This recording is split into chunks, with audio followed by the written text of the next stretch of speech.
Good morning, Your Honor. My name is Peggy. In the early morning of July 17th, 1976, my life was changed forever. I was 15 years old. My parents were out of town, and had left my sister and I alone overnight for the first time. We were home inside a locked house where we should have been safe. Mr. D'Angelo broke in and woke up my sister and tied her up. He then came to my room and woke me up with his hand over my mouth. After rolling out of bed and swinging at him, I was hit several times on the head before being tied up, gagged, and blindfolded. We were both threatened, and I was raped multiple times.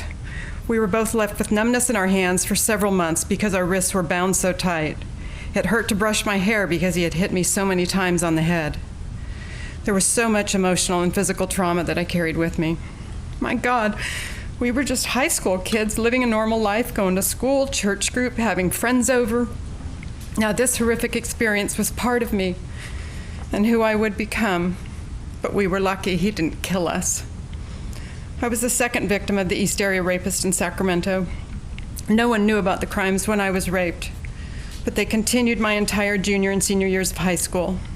Everyone in Sacramento was scared. There was constant talk everywhere, including school.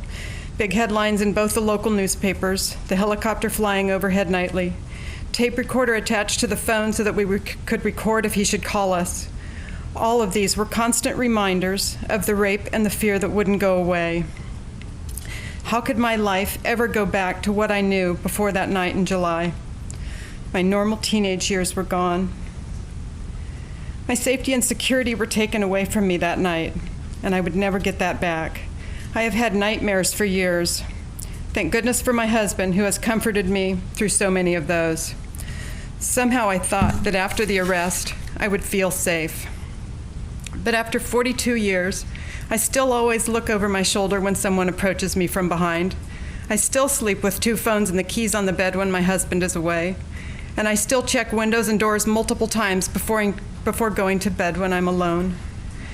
I still don't feel safe inside of a locked house when home alone at night. I have to do a lot of self-talk, reminding myself that I don't have to worry about him anymore, but old habits are hard to break.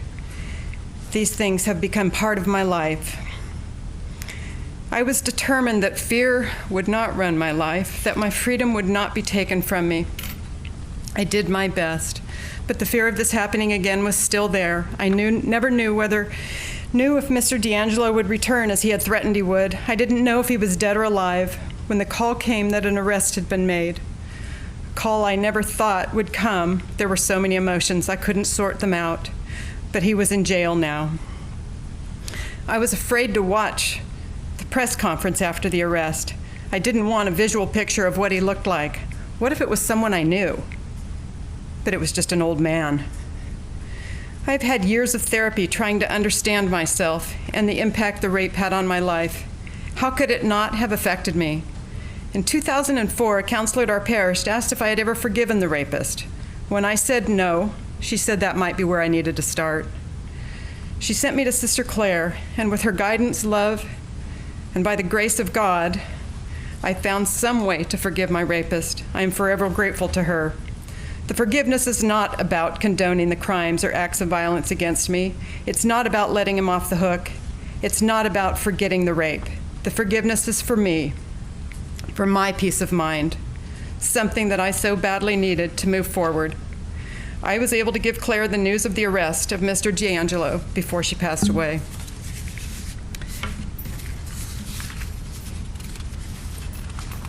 Oops. I am thankful that I was able to have a pretty normal life. I am very fortunate. I have an amazing husband, 2 children, and 3 grandchildren. My parents, who are 90 and 91 today, are alive to know that he was arrested and will be held accountable for his crimes. My entire family has had to live with this crime and the memories from it. I've learned a lot these past 44 years. I'm strong, resilient, empathetic, loving, and insightful. I've also struggled a lot, but I've become stronger. Would I be the person I am today had I not been raped? I'll never know, for this experience is part of me. Life is hard. It has been important for me to speak up and to speak out. I've testified at the state capitol. I have spoken at a Take Back the Night rally and been involved with Weave and their sexual assault services. I began to be afraid that my rapist was still aware of who I was and where I lived and what I did. I decided that it may not be safe to be the rape survivor that was speaking up. I never got over the thoughts that he might return, that he may have kept track of me. Over the years, there have been many newspaper and magazine articles. The 10-year anniversary of the last rape, the 25-year anniversary. I spoke with a detective in 1988 because I wanted to see my rape report and make sure I hadn't made it all up. I wanted to know that I remembered what had happened to my sister and I. Amazingly, my memory was incredibly accurate. All of these things were reminders that the East Area rapist was never caught. These past 4 years have been filled with anxiety and all kinds of emotions. I spoke with the FBI in June of 2016 when they offered the $50,000 reward. I went to an event with Carol Daly for a panel interview in 2018 before Mr. DeAngelo was arrested. There have been numerous articles and pieces of news since the arrest, all of this bringing up the rape so many years ago. I only went to one hearing before June because I didn't want to waste any more energy than I needed to and allow Mr. DeAngelo to take up space in my mind and my life. The hearing in June was the most important one. I heard him admit to the crime and the rape, and now finally, the end of this trauma is here. He's a horrible man, and none of us have to worry about him anymore. Thank you. Thank you, ma'am.